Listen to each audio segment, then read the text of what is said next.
Hi everyone. स्वागत है आप सभी का रॉयल स्टडी यूट्यूब चैनल पर। आज से अपन इस चैनल पर यूपी पुलिस कांस्टेबल के मैथ्स के पीवाईक्यू को सॉल्व करेंगे। ये जो मैंने आज जो सेट लिया है, ये यूपी पुलिस कांस्टेबल का 27 जनवरी 2019 की पहली शिफ्ट का है। ठीक इसी प्रकार से 2019 में जो यूपी कांस्टेबल में जितने भी एग्जाम हुए थे उनसे मैथ के सेट्स को 1 बाय 1 सॉल्व करेंगे। तो चलिए आज की इस क्लास को शुरू करते हैं। पहला क्वेश्चन को देखते हैं। तो जो पहला क्वेश्चन कह रहा है, यदि वृत्त के व्यास को दोगुना किया जाए तो उसका क्षेत्रफल कितना बढ़ जाएगा। तो भाई एक सेकंड मुझे बताना कि वृत्त का व्यास व्यास जो होता है बेसिकली वो त्रिज्या का दोगुना होता है। त्रिज्या का दोगुना होता है। तो भाई अगर व्यास को दोगुना किया जाएगा तो त्रिज्या भी दोगुनी हो जाएगी। समझ रहे बात को। यदि वृत्त का व्यास 10 है और यदि वृत्त के व्यास को 20 कर देंगे तो जब वृत्त का व्यास 10 होगा तो त्रिज्या 5 होगी, और जब वृत्त के व्यास को 20 कर देंगे तो त्रिज्या 10 होगी। तो यहाँ पर व्यास को दोगुना किया है तो यहाँ पर त्रिज्या भी दोगुनी हो गई। तो सेम इसी प्रकार से, ठीक इसी प्रकार से अपन इसको ये भी कह सकते हैं, यदि वृत्त की त्रिज्या को दोगुना किया जाए तो उसका क्षेत्रफल कितना बढ़ जाएगा। दोनों एक ही बात है। अब यहाँ पर देखना, जो वृत्त के क्षेत्रफल का जो फॉर्मूला होता है वो होता है भाई पाई आर स्क्वायर। अब अपन यहाँ पर देखना कि अपन को वृत्त का क्षेत्रफल अभी निकालना नहीं है, अपन को खाली ये बताना है कि कितना बढ़ जाएगा। तो अपन ये कह सकते हैं कि जो पाई है ये कांस्टेंट रहेगा, क्योंकि ये तो दोनों बार आएगा। जब अपन नॉर्मल त्रिज्या को लेकर वृत्त का क्षेत्रफल निकालेंगे और जब त्रिज्या को दो गुना करके निकालेंगे तो पाई तो दोनों बार रहेगा। तो अपन कह सकते हैं कि जो वृत्त का क्षेत्रफल है भाई वो अनुकमानुपाती है किसके, आर स्क्वायर के। अर्थात त्रिज्या को बढ़ाएंगे तभी वृत्त का क्षेत्रफल बढ़ेगा और त्रिज्या को घटाएंगे तब वृत्त का क्षेत्रफल घटेगा। पाई से कोई फर्क नहीं पड़ता क्योंकि पाई तो कांस्टेंट है और पाई की वैल्यू 22/7 है। अब यहाँ से देखना कि जब वृत्त की त्रिज्या नॉर्मल थी तब वृत्त का क्षेत्रफल कितना होगा, आर स्क्वायर। अब त्रिज्या को, जब वृत्त की त्रिज्या क्या थी, आर थी, तब वृत्त का क्षेत्रफल क्या निकला, आर स्क्वायर। और जब वृत्त की त्रिज्या को 2r कर दिया अर्थात दो गुना किया ना, वृत्त की बेसिकली क्वेश्चन में तो दो गुना किया, व्यास को किया है, लेकिन मैंने आपको बता ही दिया कि जब व्यास को दो गुना किया जाता है तब त्रिज्या भी दोगुनी होती है। तो अब त्रिज्या कितनी हो गई, दो गुना अर्थात 2r हो गई। और जब 2r होगी तब वृत्त का क्षेत्रफल क्या निकलेगा, 2r का स्क्वायर। तो यहाँ से क्या निकल के आया, 4r स्क्वायर। तो ये इससे कितना ज्यादा है। तो आप कहोगे कि जब 4r स्क्वायर में आर स्क्वायर से डिवाइड किया जाएगा तो आर स्क्वायर से आर स्क्वायर कट जाएगा, आंसर क्या आएगा, 4। तो अर्थात जो पहले वाला क्षेत्रफल है वो जो अभी त्रिज्या बढ़ाने के बाद क्षेत्रफल निकला है उससे 4 गुना छोटा है। तो जो वृत्त का क्षेत्रफल है वो कितना बढ़ जाएगा, 4 गुना बढ़ जाएगा। तो कितना बढ़ गया जाएगा, तो 4 गुना। एक क्वेश्चन हो गया। चलिए अगला क्वेश्चन देखते हैं। बहुत बेसिक से नहीं कराऊंगा ना, ना बहुत टाइम लग जाएगा। चलिए 40वां क्वेश्चन है।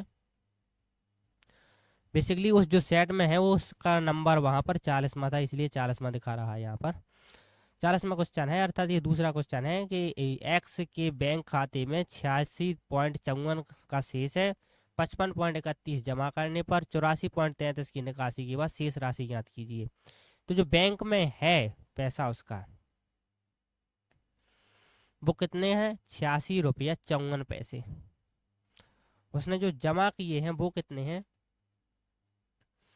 55.31, और जो उसने निकाले हैं वो कितने हैं, 84.33।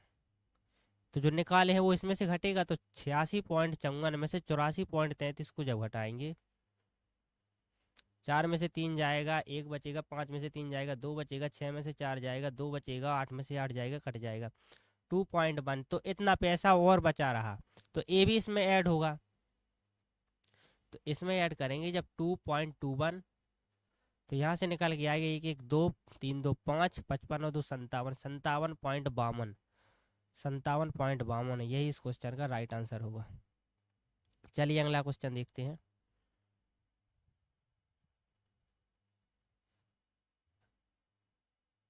अगला क्वेश्चन है, एक संख्या को 3003 से गुणा किया गया और उसके बाद उसे 7, 11 और 13 के लघुत्तम समावर्तक द्वारा विभाजित किया गया, फिर स्वयं से विभाजित किया गया, परिणाम ज्ञात कीजिए। तो भाई अपन कह भी सकते हैं कि इस संख्या को पहले 3003 से गुणा किया गया और फिर उस संख्या जब स्वयं से डिवाइड कर दिया गया तो उस संख्या की उसमें इक्वेशन में कोई भूमिका नहीं बची। तो अपन जो कह सकते हैं कि जो 3003 है, जैसे यदि कोई संख्या x है, अब उसको बाद में कह दिया गया कि x से डिवाइड किया गया, तो इसकी क्या भूमिका बची? एक की भूमिका बची। एक का क्या होता है यहाँ पर, कल लिख लीजिए 3003, तो क्या 3003 ही लिखा रहेगा। तो इस बात को आप समझिए कि उसने वो कह दिया कि फिर स्वयं से विभाजित भी किया गया तो उसकी भूमिका हट जाएगी, वहां से उसका कोई मतलब नहीं निकलेगा। और यहाँ पर अपन लिख भी सकते हैं, लेकिन लिखने से क्या फायदा, जैसे अपन लिख रहे हैं यहाँ पर पहले x इंटू 3003, फिर उसके बाद 7, 11 और 13 के लघुत्तम समावर्तक। तो 7, 11 और 13 का भाई जो लघुत्तम समावर्तक निकलेगा वो निकलेगा 7 गुणे 11 गुणे 13, क्योंकि तीनों अभाज्य संख्याएं हैं इसलिए इनका लघुत्तम समावर्तक इनके गुणा के बराबर होगा। तो जब 7 का गुणा 11 के साथ करेंगे तो 77 आएगा, 77 गुणे 13 करेंगे, 13 7 91, 13 7 91 और 9 100, तो 1001। तो इसका इसमें भाग लगेगा जैसा कि वो बोल रहा है, तो 1001, तो एक कट जाएगा 3 बार, तो ये निकल के क्या आया 3x। अब जो निकल के आया उसमें क्या कह रहा है कि फिर स्वयं से विभाजित किया जा रहा है, तो अर्थात जो संख्या स्वयं मानी थी अपन ने x मानी थी, अब वो कह रहा है कि x से फिर डिवाइड किया जा रहा है, तो मैं यही तो बोल रहा हूँ कि इसकी तो भूमिका हट ही जाएगी। तो क्या निकल के आ गया 3। अपन यहाँ पर सीधा भी लिख सकते थे कि जो 3003 है उसे 7, 11 और 13 के लघुत्तम समावर्तक द्वारा भाग दिया जा रहा है, तो जो निकल के आ रहा था 1001। तो यहाँ से भी 3 डायरेक्ट आंसर आ जाता। चलिए अगला क्वेश्चन।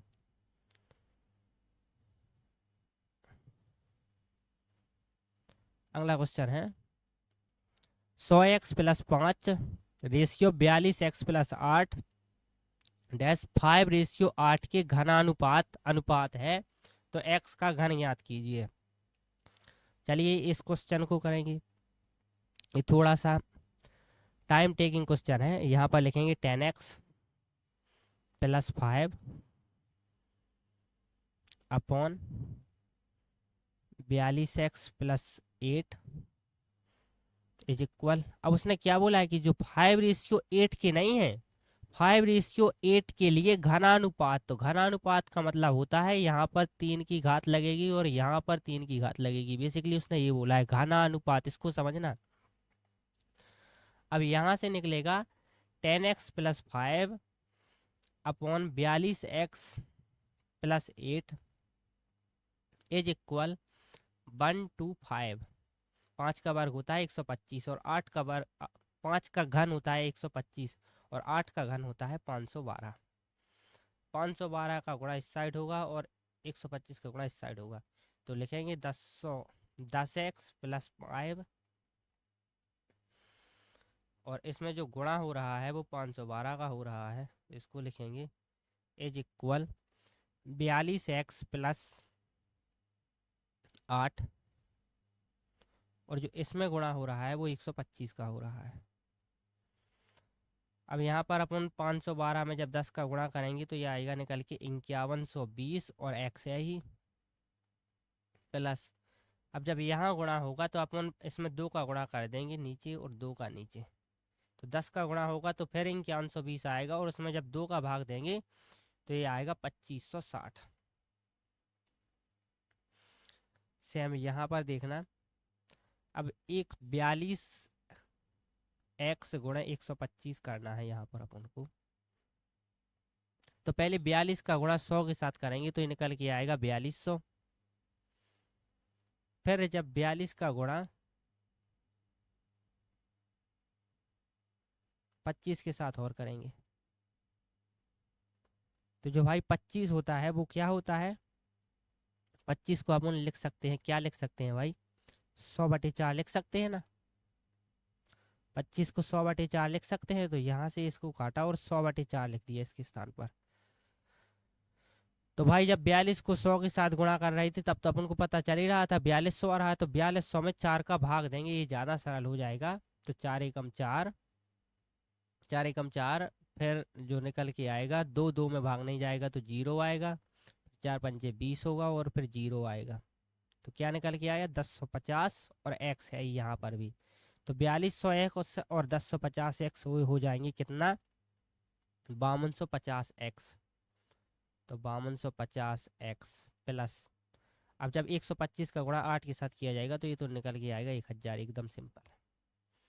अब यहाँ से देखना 5250, अब जब 5120 को यहाँ पर लाएंगे तो ये निकल के आएगा 5250 एक्स माइनस 5120 एक्स, और इस साइड जो 1000 है उस साइड निकल के जाएंगे, माइनस के आएंगे तो 2560 माइनस 1000। अब यहाँ पर देखना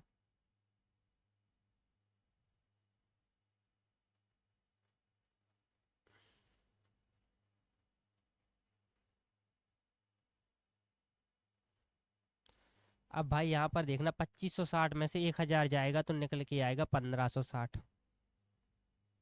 इज इक्वल, जब 5250 एक्स में से 5120 एक्स जाएगा तो ये निकल के आएगा 130 एक्स। तो जो यहाँ से एक्स की वैल्यू निकल के आएगी वो निकल के आएगी 1560 बटे 130, शून्य से शून्य कैंसिल हो जाएगा, 13 एकम 13 होगा और फिर 2 बचेगा, 13 दूनी 26, तो एक्स बराबर निकल के आया 12। लेकिन उसने अपन से एक्स नहीं पूछा है, उसने पूछा है कि एक्स का घन ज्ञात कीजिए, तो एक्स तो 12 निकल के आएगा, एक्स का घन एक्स का क्यू करेंगे तो 12 का भी घन होगा अर्थात 12 का भी क्यूब होगा, तो ये निकल के आएगा 1728, 1728। यही इस क्वेश्चन का आंसर हो जाएगा। चलिए अगला क्वेश्चन देखते हैं। अगला क्वेश्चन कह रहा है कि 40 के वर्ग के 40% का चौथाई भाग ज्ञात कीजिए। तो इसको एकदम लैंग्वेज को समझते हुए करेंगे। तो पहले वो बोल रहा है कि 40 के वर्ग, तो पहले 40 का वर्ग लिख लीजिए, 40 इंटू 40, तो यही तो 40 का वर्ग होगा। अब के 40%, तो का मतलब होता है गुणा, और 40% तो 40/100 का, फिर से का आ गया, चौथाई, चौथाई का मतलब होता है 1/4, तिहाई का मतलब होता है 1/3, तो चौथाई 1/4, तो का चौथाई गुणा इंटू 1/4 ज्ञात करें। तो भाई 2 जीरो से तो 2 जीरो यहाँ पर कैंसिल हो जाएगा। अब 4 एकम 4, 4 इधम 40 हो जाएगा। 4 का गुणा जब 4 के साथ करेंगे तो 16 आएगा, 16 का गुणा 10 के साथ करेंगे तो 160 आएगा, और यही इस क्वेश्चन का राइट आंसर हो जाएगा। चलिए अगला क्वेश्चन देखते हैं।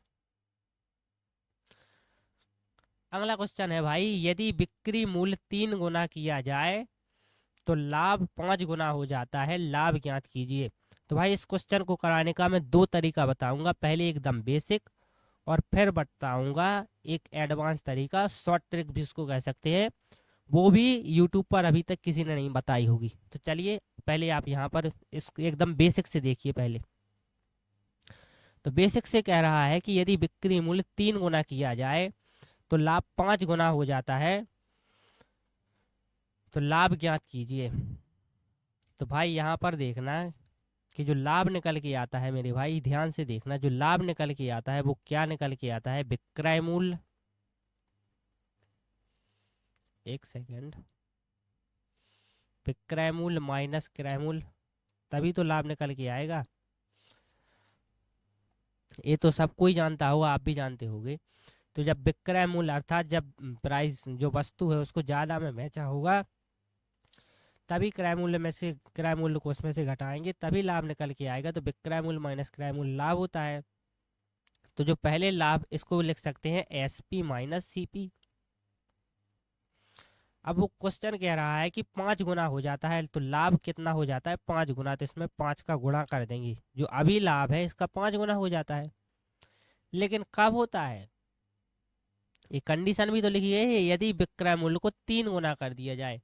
तो भाई विक्रय मूल्य को 3 गुना करेंगे तो 3 एसपी और माइनस सीपी, क्योंकि लाभ तभी निकलता है जब विक्रय मूल्य में से कॉस्ट प्राइस को घटाया जाता है।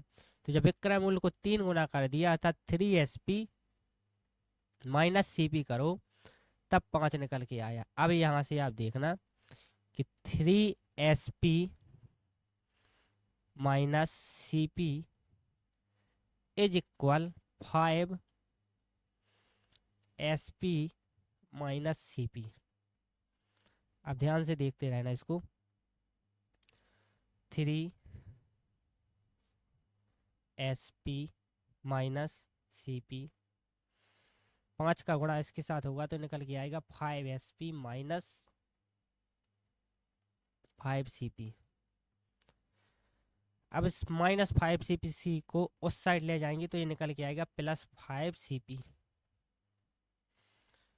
और माइनस CP, क्योंकि इस प्लस 3CPC को उस साइड SP को लेकर जाएंगे तो माइनस में आ जाएगा। तो 5SP माइनस 3SP, ये निकल के आएगा 2SP। 5SP में से 5CP में से 1CP जाएगा तो यहाँ पर बचेगा 4CP। तो यहाँ से जो CP अपॉन SP का जो रेशियो निकल के आएगा वो निकल के आएगा 2:4।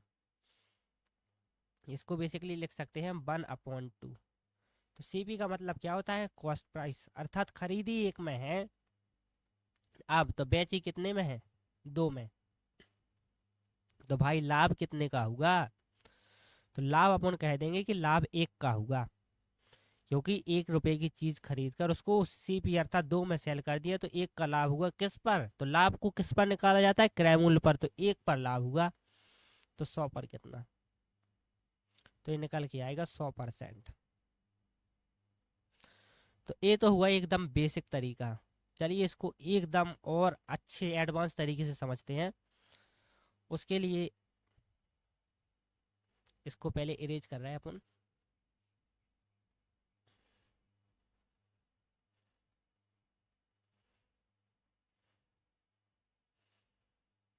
और यहाँ पर आप देखना, मान लिया अपन ने कि जो पहले वस्तु है उसको अपन 60 रुपए में बेच रहे थे।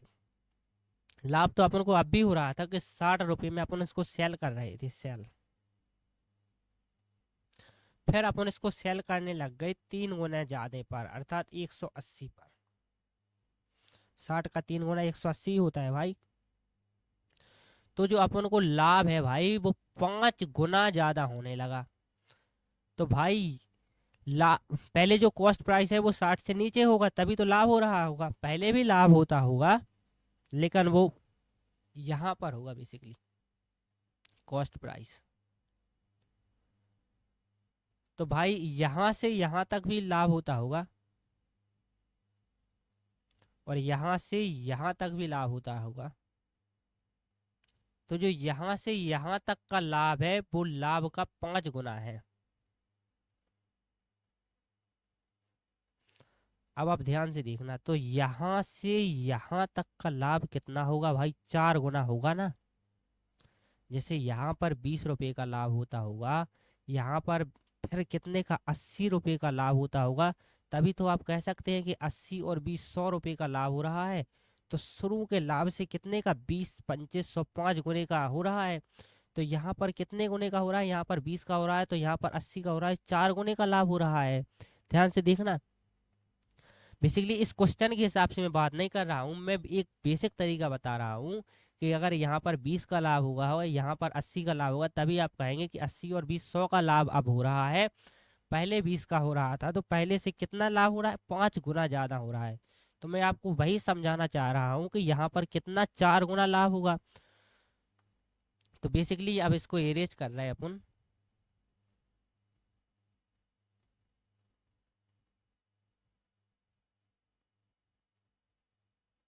तो भाई यहाँ से यहाँ तक का लाभ 5 गुना है तो यहाँ से यहाँ तक का लाभ कितने गुना होगा? 4 गुना होगा। लेकिन यहाँ से यहाँ तक का लाभ है कितने का? 60 से 180 के बीच में 120 रुपए का। तो भाई जो 4 की वैल्यू निकल के आई वो 120 आई।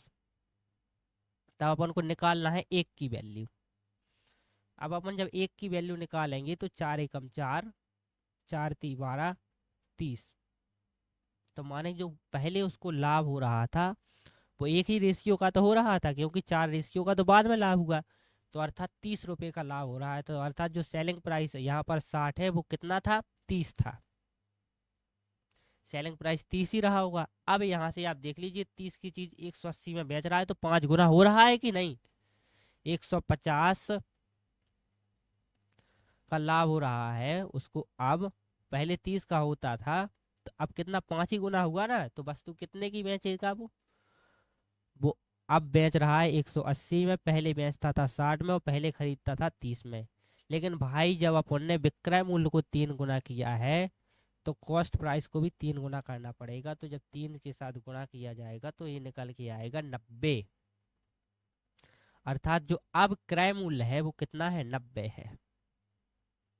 भाई यहाँ पर अपन ने सेलिंग प्राइस को 3 गुना किया था तो विक्रय मूल्य कितना है, 90 है। तो अब 90 की चीज 180 में बेच रहा है तो अपन को लाभ कितने का हो रहा है। तो अपन कहेंगे भाई 90 का लाभ हो रहा है, क्योंकि जब विक्रय मूल्य में से क्रय मूल्य को घटाया जाता है तभी लाभ निकल के आता है। तो 90 का लाभ हो रहा है 180 पर। सॉरी सॉरी, अपन विक्रय मूल्य पर थोड़ी लाभ को निकालते हैं, लाभ को तो कॉस्ट प्राइस पर निकालते हैं। 190 पर नहीं बल्कि 90 पर लाभ हो रहा है। तो 100 पर कितना,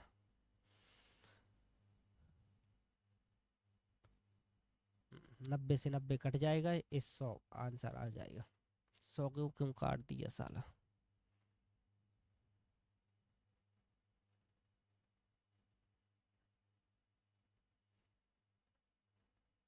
100% आंसर हो जाएगा। तो इस तरीके से भी कर सकते हैं। तो एकदम बेसिक तरीका है और वो बहुत जल्दी जा रहा है। आप ध्यान से देखना, आप उनको करना क्या है, एकदम सिंपल तरीका है।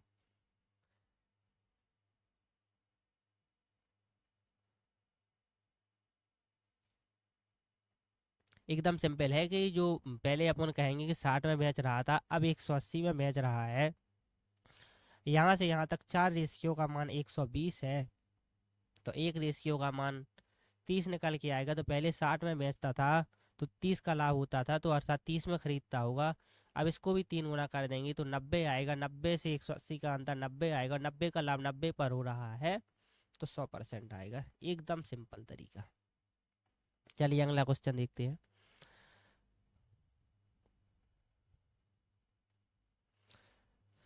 अगला क्वेश्चन है कि एक्स 42,000 में एक स्कूटर खरीदता है और वह मरम्मत पर 6,000 खर्च करता है तो स्कूटर को 54,000 में बेचता है। लाभ परसेंट ज्ञात कीजिए।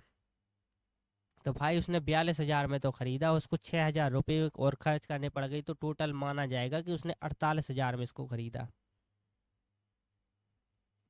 और उसने उसको सेल कर दिया कितने में, 54,000 में।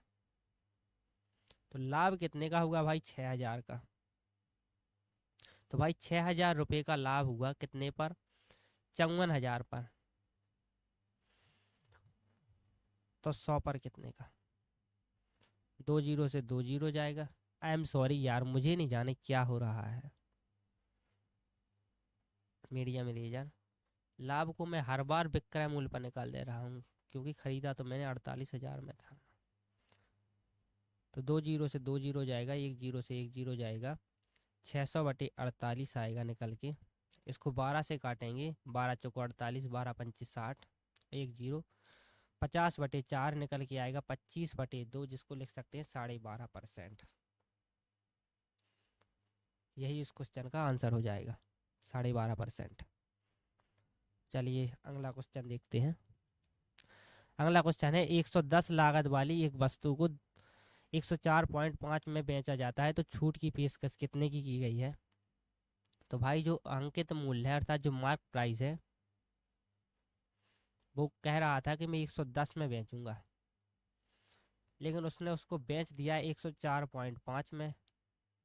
तो छूट कितने की दी यहाँ पर, यहाँ पर छूट दी 5.5% की। तो 5.5 रुपये की छूट दी 110 पर। तो 100 पर कितनी, 1 जीरो से 1 जीरो जाएगा और जब 10 का गुणा 5.5 के साथ होगा तो ये 55 आएगा, और जब 11 का भाग देंगे तो ये 5 आएगा, 5%। चलिए अगला क्वेश्चन देखते हैं। अगला क्वेश्चन है, चक्रवृद्धि ब्याज पर निवेश किए गए धन की राशि 2 वर्षों में 1600 और 3 वर्षों में 1680 हो गई है, तो ब्याज की दर ज्ञात कीजिए। तो भाई यहाँ पर देखना कि यहाँ पर कोई एक्स अमाउंट लिया गया होगा, उसके बाद एक साल यहाँ पर होगी, उसके बाद दूसरा वर्ष यहाँ पर होगा, दूसरा और तीसरा वर्ष यहाँ पर होगा। तो यहाँ पर कोई ब्याज 1600 हो रहा है, कोई राशि 1600 हो रही है, और यहाँ पर कितना हो रहा है 1680। तो भाई चक्रवृद्धि ब्याज में कोई भी राशि अगर एक वर्ष के लिए ली जाती है, एक वर्ष के लिए जाती है, तो जो वही रेशियो में बढ़ती है जिस रेशियो में पहले और दूसरे साल के लिए बढ़ेगी, सेम उसी प्रकार से दूसरे और तीसरे साल के लिए बढ़ेगी। मैं ये कह रहा हूँ कि यदि कोई राशि पहले साल में 5 से 6 हो रही है, तो दूसरे साल में भी 5 से 6 ही होगी। पहले साल में यदि राशि 5 से 6 हो रही है, तो दूसरे साल में भी 5 से 6 होगी, और तीसरे साल में भी 5 से 6 होगी। तो यहाँ से अपन कहेंगे कि एक बढ़ रही है राशि 5 पर हर एक साल, तो 100 पर कितनी, तो यहाँ से दर निकल के आएगी 20%। ये तो मैं समझा रहा था, इस क्वेश्चन को सॉल्व भी नहीं कर रहा था। सेम इसी प्रकार से कि जो तीसरे साल अर्थात दूसरे और तीसरे साल में राशि बढ़ी है, ये भी उसी रेशियो में बढ़ेगी जिस रेशियो में पहले साल के लिए बढ़ी होगी। और अपन जानते हैं कि जो पहले साल के लिए राशि बढ़ती है, तो वहां से अपन डायरेक्ट ही रेट को निकाल सकते हैं, जिस प्रकार से साधारण ब्याज में निकाला जाता है। तो सेम उसी तरीके से यहाँ पर भी रेट को निकालेंगे अपन। तो यहाँ से अपन लिखेंगे कि जो ब्याज है मेरे भाई, वो यहाँ पर कितने का मिला, 1600 से 1680 हो गया, तो 80 का ब्याज मिला। लेकिन अपन को 80 का ब्याज कितने पर मिला, वो मिला 1600 पर, तो अपन 1600 लिखेंगे। तो 100 पर कितना भाई, 2 जीरो से 2 जीरो जाएगा, 16 एकम 16, 16 पंचे 80, तो 5% रेट निकल के आएगी, 5%। और यही इस क्वेश्चन का आंसर हो जाएगा। मैंने आपको क्या बताया कि जो चक्रवृद्धि ब्याज है, इसमें कोई फर्क नहीं पड़ रहा है कि आप किन दो ड्यूरेशन का के लिए जो मूलधन और मिश्र धन को बता रहे हैं, इससे कोई फर्क नहीं पड़ता है। यदि अंतराल सिर्फ 1 वर्ष का हो, तो वो जस्ट बिहेव करेगा साधारण ब्याज की तरीका से। इसको अपन प्रिंसिपल मान सकते हैं, और इसको अपन अमाउंट मान सकते हैं। यदि 1 वर्ष का अंतर है और जो रेट है वो पर एनम दी गई है, ना कि अर्धवार्षिक दी गई है, तब अपन को इसको एकदम साधारण ब्याज के तरीके से कर सकते हैं, इसको प्रिंसिपल मान सकते हैं और इसको अमाउंट मान सकते हैं, सॉल्व कर सकते हैं। लेकिन यदि यहाँ पर अगर 2 वर्ष की बात की गई होती, 2 वर्ष की बात की गई होती, तो मैंने आपको क्या बताया है कि चक्रवृद्धि ब्याज में जैसे कोई राशि 5 से 6 हो रही है, तो दूसरे वर्ष भी 5 से 6 होती, और जब इसको सॉल्व करते तो यहाँ पर 5 से गुणा, यहाँ पर 6 से गुणा, तो 25 से 36 होती कोई राशि 2 साल में। तो 2 साल के लिए नहीं, पहले अपन इसको 1 साल के लिए निकालते, तो यहाँ पर इसका लेते अपन रूट दोनों तरफ, तब ये निकल के आएगी कि 1 साल में राशि 5 से 6 हो रही होगी। तब इसको इस प्रकार से करेंगे। चलिए अगला क्वेश्चन सॉल्व करते हैं। अगला क्वेश्चन फिर चक्रवृद्धि ब्याज का आ गया, इसको देखेंगे।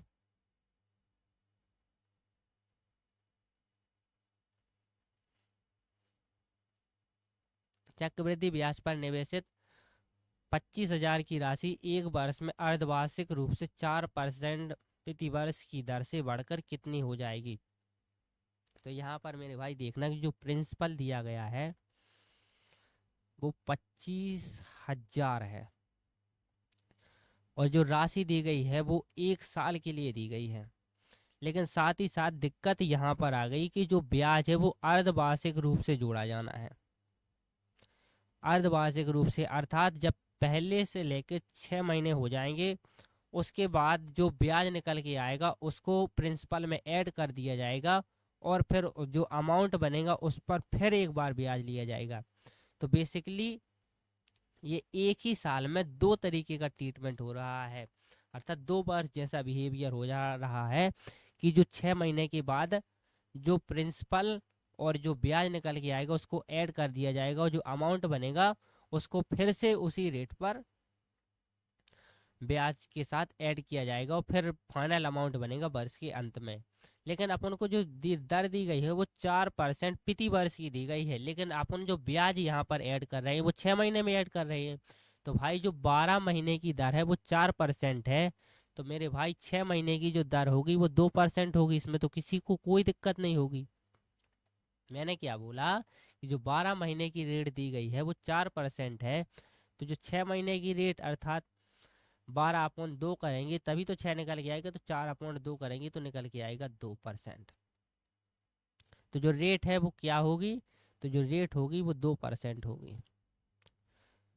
तो अपन इसको इस प्रकार से भी सॉल्व कर सकते हैं कि जब भी 2 वर्ष की बात हो तब जो तब जो ब्याज होता है वो ये होता है कितना परसेंट प्रिंसिपल का जो ब्याज होता है वो होता है A/A प्लस, एक सेकेंड, प्लस A+A। तो A/A डिवाइड बाय 100 और A+A, तो यहाँ से निकल के आता है 2A प्लस A² अपॉन 100। तो यहाँ से लिख सकते हैं कि जो A बराबर अपना कितना है 2% रेट है भाई, तो 2+2 करेंगे या इसको 2A भी लिख सकते हैं, प्लस A² 2 × 2 करेंगे डिवाइड बाय 100 करेंगे, 2 × 2 करेंगे 4 निकल के आएगा। फिर ये यहाँ से भी 4 आएगा जब 2 के साथ 2 का गुणा किया जाएगा बटे 100, तो 4 प्लस 0.05 और ये निकल के आएगा 4.04। तो यहाँ से ये कह रहा हूँ कि जो जो ब्याज है वो निकल के आएगा प्रिंसिपल का 4.04%। तो जो प्रिंसिपल कितना है 25,000 है, इसका 4% निकालेंगे, 4.04% डिवाइड बाय 100 करेंगे, 2 जीरो से 2 जीरो कैंसिल हो जाएगा। एक सेकेंड, अपन 2 जीरो नहीं यहाँ पर कैंसिल कर रहे हैं, कैलकुलेशन को थोड़ा आसान करेंगे। 1 जीरो से 1 जीरो कैंसिल करेंगे। अब जब इसमें यहाँ पर कितने जीरो हैं 2 जीरो, और ये दशमलव कितने बाद लगा है कि 2 अंक बाद दशमलव लगा है, तो इस 2 जीरो को अपन काट देंगे और इस संख्या को 404 मान लेंगे। तो यहाँ पर निकल के आया 25 × 404 बटे 10 है ही। तो जब यहाँ से करेंगे 5 से भाग देंगे तो 25, 5 दूनी 10, 2 एकम 2, 202, और 202 का गुणा जब 5 के साथ करेंगे तो ये आएगा 1010। तो 1010 का ब्याज मिलेगा उसे। जब 25,000 में 1010 को ऐड करेंगे तो ये होगा 26,010, और यही इस क्वेश्चन का आंसर हो जाएगा। चलिए अगला क्वेश्चन देखते हैं।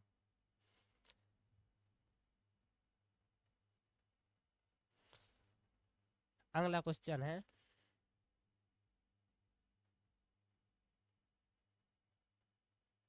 एक सेकेंड, क्या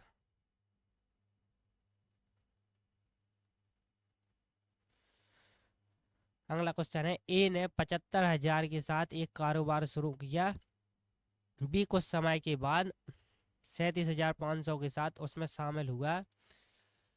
यदि वर्ष के अंत में 3:1 के अनुपात में लाभ साझा किया तो बी कितने महीने बाद शामिल हुआ। तो भाई ध्यान से देखना, एक ने भाई 75,000 रुपये माने व्यापार में लगाए, एक ने 37,500 रुपये लगाए। तो 37,500 का 2 गुना ही 75,000 होता है, तो अपन जानते ही होंगे।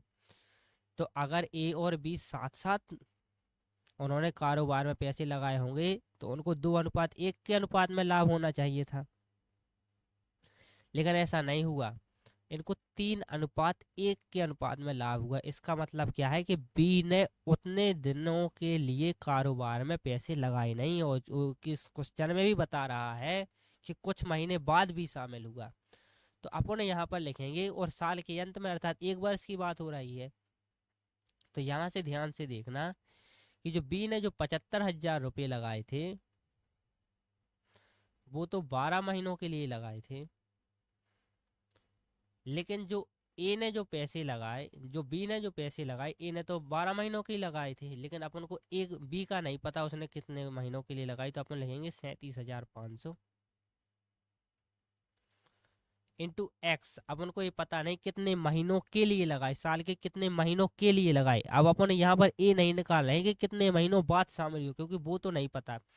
अपन को ये पता है कि जो ए ने 12 महीनों के लिए लगाया और बी ने एक्स महीनों के लिए लगाया, तो इनका जो प्रॉफिट निकल के आया वो 3:1।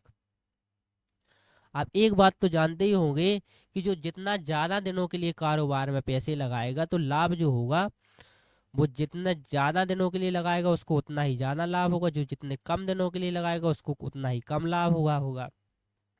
तो एक्स ने 75,000 को 12 महीनों के लिए लगाया, इसने 37,500 को एक्स महीने के लिए लगाया, लेकिन अपन को अभी पता नहीं, तो उनको उसी रेशियो में प्रॉफिट होगा। तब यहाँ से क्रॉस मल्टीपल करेंगे तो 75,000 इंटू 12 इज इक्वल 37,500 एक्स। यहाँ से इसको काटेंगे, 37,500 का 2 गुना बेसिकली होता है 37,500 एक्स इंटू 3 और लिखेंगे यहाँ पर। तो ये तो 2 गुना में कट जाएगा, 37,500 का 2 गुना, तो ये निकल के आएगा 12 दूनी 24, और ये निकल के आएगा 3x। तो जो x बराबर निकल के आएगा 24/3, इसको बेसिकली कह देंगे 8। तो ए ने जो पैसे में कारोबार में लगाए वो 8 महीने के लिए लगाए, तो कितने महीनों के लिए नहीं लगाए? 6 महीनों के लिए, अर्थात शुरुआत के 6 महीनों तक बी ने कोई पैसा नहीं लगाया, वो लास्ट के 8 महीनों के लिए लगाया। तो उसमें यह बोला है कि बी कितने महीनों बाद शामिल हुआ, तो बी 6 महीने बाद, सॉरी 8 और 6 तो 14 होती है, आई एम सॉरी, 8 महीनों के लिए लगाया, तो शुरुआत के 4 महीनों के लिए, शुरुआत के 4 महीनों के लिए जो बी था वो शामिल ही नहीं हुआ था, 4 महीने बाद शामिल हुआ। तो यहाँ से मैं आपको कुछ चीज़ें बता रहा हूँ कि जो पैसा है वो जितना ज़्यादा समय के लिए कोई कारोबार में लगाएगा उसको उतना ही लाभ होगा। बी ने ज़्यादा महीनों के लिए लगाया, बी ने पूरे 12 महीनों के लिए लगाया, तो उसको 75,000 इंटू 12 होगा। और ए ने कुछ महीनों कम के लिए लगाया लेकिन अपन को पता नहीं, तो अपन लिखेंगे 37,500 इंटू एक्स। इनको लाभ 3:1 में हो रहा है, तो अपन लिखेंगे कि जो ए को लाभ हो रहा है वो 3 का हो रहा है, बी को लाभ 1 का हो रहा है। इनको क्रॉस मल्टीपल करेंगे, एक्स का मान निकल के आया 8, अर्थात एक्स ने 8 महीनों के लिए पैसे को लगाया लेकिन 4 महीनों के लिए नहीं लगाया। तो शुरुआत के 4 महीने के लिए वो अब्सेंट रहा होगा, और बाकी के 8 महीनों में उसने पैसा लगाया। तो उसने वही पूछा है कि भी कितने महीनों बाद शामिल हुआ, तो भी 4 महीने के बाद शामिल हुआ। चलिए अगला क्वेश्चन देखते हैं। अगला क्वेश्चन 50वां क्वेश्चन है, एक छात्र के अंक 68 के बजाय 88 के रूप में दर्ज की गई, इस कारण कक्षा के अंक 0.5 से बढ़ गए, कक्षा में छात्रों की संख्या क्या है? तो भाई लिखना था अपन को 68, लिख लिया 88, इनके बीच में +20 का फर्क है, लेकिन क्या कक्षा के औसत में 0.5 से बढ़ गया। तो भाई एक बात बताना, यदि कक्षा में 20 ही स्टूडेंट रहे होंगे तो उनका औसत 1 से बढ़ता।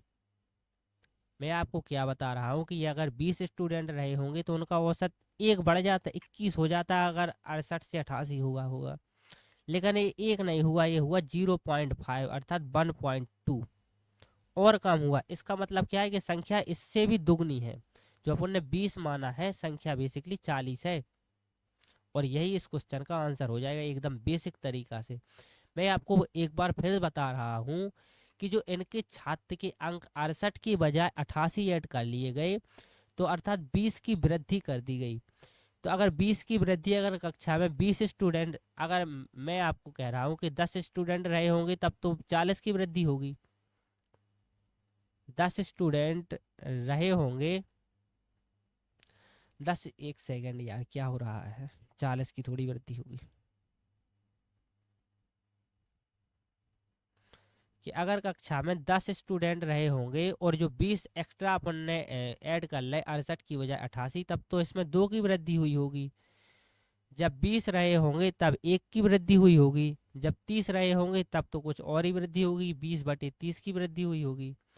लेकिन जब 40 रहे होंगे, जब 40 रहे होंगे तब 20 में जो वृद्धि होगी 20/40 की वृद्धि होगी भाई। मैं वही बोल रहा हूँ, वो 20/40 का मान होता है 0.5। तो एकदम सिंपल तरीका है। चलिए अगला क्वेश्चन देखते हैं। अगला क्वेश्चन है, ए बी से 2 गुना कुशल है, अर्थात जो ए की एफिशिएंसी है वो 2 है, तो बी की एफिशिएंसी है वो कितनी है, 1 है। आगे क्या कहा गया, बी सी से 3 गुना कुशल है। यदि अकेले सी कोई काम 30 दिनों में कर सकता है, तो भी साथ मिलकर कितने दिनों में कहा है। तो आगे क्या कहा है, बी सी से 3 गुना कुशल है, अर्थात जब बी की एफिशिएंसी 3 है तब सी की एफिशिएंसी कितनी है, 1 है। सी। तो इस प्रकार की इक्वेशन, अनुपात को सॉल्व करने का मैंने तरीका बताया है कि जो 3 की आगे है उसको 3 ही लिख देना है, जो एक के इस साइड अपन को 1 को लिख देना है। यहाँ से करेंगे 3 दूनी 6, 3 एकम 3 और 1 एकम 1, अर्थात ए की एफिशिएंसी 6 है तो 3 की एफिशिएंसी 3 है और 1 की एफिशिएंसी 1 है। तो भाई 1 की एफिशिएंसी के साथ सी कोई काम को 30 दिनों में कर सकता है, तो टोटल काम कितना हुआ, 30। अब वो तीनों मिलकर कर रहे हैं, तो 6 और 3 9 और 1 10, एक दिन में 10 एफिशिएंसी बराबर काम होगा, तो 10 से डिवाइड करेंगे तो एक काम निकल के आएगा कि 3 दिनों में काम कंप्लीट हो जाएगा। चलिए अगला क्वेश्चन। अगला क्वेश्चन कह रहा है कि एक हवाई जहाज 250 किलोमीटर पर घंटा की स्पीड से 4 घंटे में एक निश्चित दूरी तय करता है, तो 1 घंटे 40 मिनट में उसी दूरी को तय करने के लिए उसकी गति क्या होनी चाहिए। तो भाई एक हवाई जहाज 250 किलोमीटर पर घंटा की 4 घंटा में दूरी तय करता है, तो भाई पहले अपन को दूरी को निकालना पड़ेगा कि दूरी कितनी तय करता है। तो भाई 250 की स्पीड से 4 घंटे की टाइम लग रहा है, तो कितना आया निकल के, 1000 किलोमीटर। तो बेसिकली वो 4 घंटे में 1000 किलोमीटर की दूरी तय करता है, लेकिन अपन को बोला गया है कि इसको 1 घंटा 40 मिनट में तय करना है इसी दूरी को, तब स्पीड को कितना करना पड़ेगा। तो भाई 1 घंटा तो ठीक है, 40 मिनट को जब अपन घंटा में बदल लेंगे तो लिखेंगे 40/7, तो ये निकल के आएगा 2/3। तो 1 घंटा प्लस 2/3, जब इसको सॉल्व करेंगे तो ये निकल के आएगा 5/3 घंटा। तो जो समय है वो कितना निकल के आया अपन को कि 5/3 घंटा में अपन को इस दूरी को तय करना है। और दूरी कितनी है, 1000 किलोमीटर। तब अपन निकालेंगे क्या, तो चाल चाल का फॉर्मूला क्या होता है भाई, दूरी बटे समय। दूरी कितनी है, 1000 किलोमीटर। समय कितना है, 5/3, तो 5/3, 3 तो यहाँ आ जाएगा बेसिकली। 5 एकम 5, 5 दूनी 10, 2 जीरो, 200 का गुणा जब 3 के साथ करेंगे तो 600 निकल के आएगा, 600 किलोमीटर पर घंटा। यही इस क्वेश्चन का राइट आंसर हो जाएगा। चलिए अगला क्वेश्चन देखते हैं। अगला क्वेश्चन है, यदि एक बस किसी भी स्थान पर ना रुके तो वह 1 घंटे में 45 किलोमीटर तय कर सकती है, और यदि वह सभी स्थानों पर रुके तो 1 घंटे में 36 किलोमीटर तय कर सकती है। तो 1 घंटे में बस कितने मिनट रुकती है। तो भाई जब बस बिना रुके चलती है, जब बस बिना रुके चलती है तो 1 घंटे में 45 किलोमीटर चलती है। और जब वह रुकती है तब 36 किलोमीटर चलती है, 36 किलोमीटर। तो भाई कितनी नहीं चलती है, 9 किलोमीटर। अर्थात जब बस रुकती है तब 9 किलोमीटर नहीं चल पाती है। तो 9 किलोमीटर नहीं चल पाती है कितने पर, 45 किलोमीटर, क्योंकि वो अगर ना रुके, जो दूरी है जो 9 किलोमीटर पर घंटा, इसको 45 की स्पीड से कितने टाइम में सॉल्व कर देगी, अर्थात कितने टाइम में इस दूरी को कवर कर देगी, उतने ही टाइम के लिए तो रुकती होगी। जैसे भाई अपन ने ये निकाल लिया कि जब वह रुकती है तब 9 किलोमीटर नहीं चल पाती है, तो भाई जब 45 की स्पीड से 9 किलोमीटर और चल लेगी, इतना ही समय लगेगा। तो 9 किलोमीटर बटे 45 किलोमीटर इसको करेंगे, तब समय निकल के आएगा 9 एकम 9, 9 पारा 45, 1/5 आवर। और जब इसको अब उसमें क्या बताए तो कितने मिनट, जब मिनट में बदल देंगे तो 60 से गुणा करेंगे तो ये निकल के आएगा 12 मिनट। और यही इस क्वेश्चन का आंसर हो जाएगा। मैंने आपसे क्या बोला कि जो बस पहले 45 किलोमीटर चलती है, बाद में 36 किलोमीटर चलती है, तब 9 किलोमीटर नहीं चलती है। और 9 किलोमीटर किस पर नहीं चलती, तो शुरुआत में 45 किलोमीटर चल रही थी तो उसी पर नहीं चलती होगी। तो अपन को निकालना है कि जो 45 की स्पीड से 9 किलोमीटर की दूरी तय करने में कितना समय लगेगा। तो यहाँ से निकल के आएगा 1/5 और यहाँ से 60 से गुणा करेंगे तो निकल के आएगा 12 मिनट। चलिए अगला क्वेश्चन, 54वां क्वेश्चन है, यदि एक आयत की लंबाई और चौड़ाई का अनुपात 5:6 है तथा इसका क्षेत्रफल 6750 सेंटीमीटर स्क्वायर है, आयत की लंबाई तथा क्षेत्रफल का अनुपात ज्ञात करें। तो भाई जो लंबाई और चौड़ाई का जो रेशियो है भाई वो 5:6 है। तो जो रियल में इनकी लंबाई होगी वो 5x × 6x हुई होगी। अब जब इसको गुणा करेंगे, जो 5x × 6x की जो वैल्यू दी गई है वो दी गई है 6750। यहाँ से निकल के आएगा 30x², 6750। जीरो से जीरो कैंसिल कर हो जाएगा, जब 3 से इसको काटेंगे 3 दूनी 6, 3 दूनी 6, 3 5 15 x²। तो x बराबर निकल के आएगा 15 × 15 होता है 225। तो जो x बराबर निकल के आएगा 15, x बराबर 15 निकल के आ गया। तो अपन को निकालना है मात्र सिर्फ लंबाई। तो जब 15 का गुणा, तो उसकी लंबाई जब 15 का गुणा 5 के साथ करेंगे तो निकल के आएगा 75। तो अपन लिखेंगे कि लंबाई का और जो क्षेत्रफल का अनुपात निकल के आएगा वो 6750 × 15 × 5, इसी को बेसिकली 75 कहते हैं। और इसको अपन लिख सकते हैं क्या,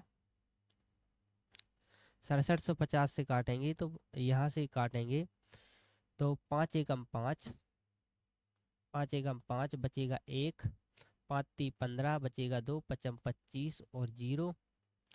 और इससे काटेंगे 5 एकम 5, 15 एकम 15, 15 नंबर 135, 0, 1/90। तो 1:90 इसका आंसर हो जाएगा। चलिए अगला क्वेश्चन देखते हैं, एकदम सिंपल तरीका है।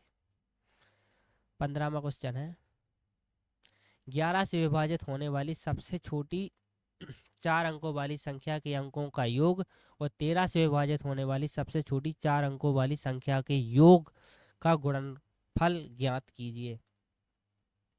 तो भाई इस प्रकार के क्वेश्चन को सॉल्व करने के लिए सबसे पहले अपन को लिखना पड़ेगा 4 अंक की सबसे छोटी संख्या कौन होती है भाई। तो 4 अंक की सबसे छोटी संख्या लिखने के लिए 1 लिखेंगे, बाकी 0 रख देंगे, जितने अंक की संख्या है। तो 1 को लिख लिया, 2 3 और 4। तो 4 अंक की सबसे छोटी संख्या होती है 1000। लेकिन अपन को निकालना है 11 से विभाजित होने वाली 4 अंक की सबसे छोटी संख्या। तो 4 अंक की जो सबसे छोटी संख्या है 1000, उसमें 11 का भाग देंगे तो 11×99 निकल के आएगा 10, अर्थात 10 शेषफल निकल के आया। तो भाई ये 10 जो शेषफल ना बचे उसके लिए क्या, अपन इस 10 को 11 कर लीजिए। तो 11 करने के लिए यहाँ पर 1 आ जाएगा 1001 आ जाएगा, और जब 1001 आएगा तो यहाँ पर एक आ जाएगा और ये संख्या एक बार कैंसिल हो जाएगी, यहाँ पर 91 आएगा। तो अर्थात 1001 वो संख्या है 4 अंक की सबसे छोटी, क्योंकि इससे नीचे की तो संख्या जो होगी वो 11 से डिवाइड तो होंगी लेकिन वो 4 अंक की नहीं होगी, तो 1001 वो संख्या है। तो इसके अंकों का योग कितना निकला, 1 और 1 2, क्योंकि उसने अपन से क्या बोला है, 1001 के अंकों का योग 2 होगा, कि 4 अंकों वाली संख्या के अंकों का योग। तो ये तो हो गया, 2 हो गया। अब इसी प्रकार 13 में भाग देंगे 1000 का, क्योंकि इसके लिए 4 अंकों की सबसे छोटी संख्या निकालनी है अपन को। तो 13 7 91 निकल के आएगा 90, 13 छंग 78 निकल के आएगा 12। अब इस 12 को अपन को 13 बनाना है तो इसमें भी एक ऐड करना होगा। जब अगर संख्या 1001 होती तो 13 एकम 13 कट जाती, तो अर्थात इसके लिए भी 1001 ही संख्या निकल के आएगी, और जब इसके अंकों को भी ऐड किया जाएगा तब इनका भी 2 योगफल आएगा। अब उसने क्या बोला है कि योग का गुणनफल ज्ञात कीजिए, तो इन दोनों का गुणा कीजिए, जब 2 गुणे 2 करेंगे तो निकल के आएगा 4, और यही इस क्वेश्चन का राइट आंसर होगा। चलिए 56वां क्वेश्चन देखते हैं। 13 से विभाजित होने वाली, भाई ये 56वां क्वेश्चन जो यूपी कांस्टेबल का जो एग्जाम है उसके अनुसार है। देखिए 13 से विभाजित होने वाली सबसे छोटी 3 अंकीय संख्या को 16 से विभाजित किया गया तो शेषफल ज्ञात कीजिए। तो भाई 13 से विभाजित होने वाली सबसे छोटी 3 अंकीय संख्या, तो भाई जो 3 अंकी की जो सबसे छोटी संख्या होती है भाई वो 100 ही होती है। और सबसे छोटी संख्या लिखने का तरीका, जैसे अपन को n अंकों की सबसे छोटी संख्या लिखनी है तो पहले 1 को लिखेंगे और फिर n-1 टाइम 0 को लिख देंगे। सेम इसी प्रकार से अपन को 3 अंक की सबसे छोटी संख्या लिखनी है तो पहले अपन 1 को लिखेंगे, फिर 3-1 टाइम अर्थात 2 टाइम 0 को लिख देंगे, तो 100 है। अब 13 से विभाजित होने वाली नहीं, पहले अपन उसको 100 में 13 का भाग देंगे, तो कितना निकल के आएगा, 13 7 91 और 9। अब भाई 9 निकल के आया, अगर अपन ये चाहते हैं कि 9 13 हो जाए तो इसमें 4 को ऐड करना पड़ेगा, तो 4 बेसिकली इस संख्या में ऐड करना पड़ेगा। अगर इस 100 से 104 हो जाता तो एक कट जाता, 13 एकम 13, तो 13 8 104, तो 8 बार ही कैंसल, 8 बार में कट जाता। तो अर्थात 104 वो छोटी से छोटी संख्या है 3 अंक की जो इसको डिवाइड कर सकती है 13 को। तो 104 में अपन को अब 16 का भाग देना है और बताना है शेषफल कितना आएगा। तो जब 16 का भाग देंगे, 16 छक्के 96, 6 बार जाएगा बचेगा 8, और यही शेषफल हो जाएगा और ये आंसर हो जाएगा। चलिए अगला क्वेश्चन देखते हैं। ये क्वेश्चन है कि 6561 के वर्गमूल को ज्ञात करके इस संख्या के अपने वर्गमूल से विभाजित किया गया तो परिणाम ज्ञात कीजिए। तो यहाँ पर अब भाई ध्यान से देखना, वर्गमूल निकालना है अपन को 6561 का। तो एक तरीका तो वर्गमूल निकालने का वही है कि इसके गुणनखंडों को निकालिए, फिर दो दो के जोड़े बनाइए, फिर जो निकल के आएगा वो वर्गमूल होगा। आज मैं आपको एक दूसरा तरीका भी बता रहा हूँ वर्गमूल निकालने का। वो तरीका है 6561। अब इसको वर्गमूल निकालने के लिए अपन ये ऐसा और इस प्रकार से बनाएंगे, दो दो के जोड़े बनाएंगे भाई, दो दो के जोड़े बनाएंगे, और दो दो के जोड़े जो है वो बाएं साइड से बनाएंगे अर्थात इस साइड से बनाएंगे।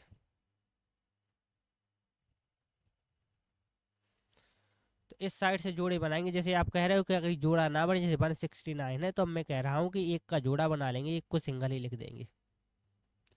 अब ऐसी संख्या से गुणा करेंगे, उसी का उसी में गुणा करेंगे, माने उसी संख्या का उसी। जब वर्गमूल का मतलब क्या होता है कि उसी का उसी में गुणा करना पड़ता है वर्ग और घन में। तो जैसे अपन यहाँ पर 8 का गुणा करेंगे कि 8 टैन 64, तो 8 का गुणा करेंगे 8 ही बार भाई, तो ये निकल के आएगा 8 का गुणा जब 8 के साथ करेंगे तो ये निकल के आएगा 64। इस साइड अपन को ऐड करना पड़ता है, तो 8 में 8 जोड़ेंगे तो निकल के आएगा 16, और जब 65 में से 64 जाएगा तो बचेगा 1। अब इस दूसरे एकदम जोड़े को उतारेंगे साथ में, तो निकल के आएगा 161। अब अपन यहाँ पर 1 को लेंगे और जब एक के साथ 161 का गुणा होगा तो निकल के आएगा 161, और यहाँ निकल के 0 आ गया, तो बस अपना सॉल्व हो गया। अगर एक बार अपन ने 8 को लिया, दूसरी बार अपन ने 1 को लिया, तो आंसर निकल के आया 81। अब उसने क्या निकला है कि इस संख्या को अपने वर्गमूल से विभाजित किया जाए। तो भाई 81 का जो वर्गमूल होता है वो होता है 9, और जब 81 को 9 के साइड डिवाइड किया जाएगा तो 9 ही तो आएगा, और यही इस क्वेश्चन का राइट आंसर हो जाएगा। आज अपन ने यूपी पुलिस कांस्टेबल की 27 जनवरी 2019 की पहली शिफ्ट को सॉल्व किया। आने वाले वीडियो में मैथ्स के जो PYQ हैं यूपी कांस्टेबल के, उनको भी सॉल्व करेंगे।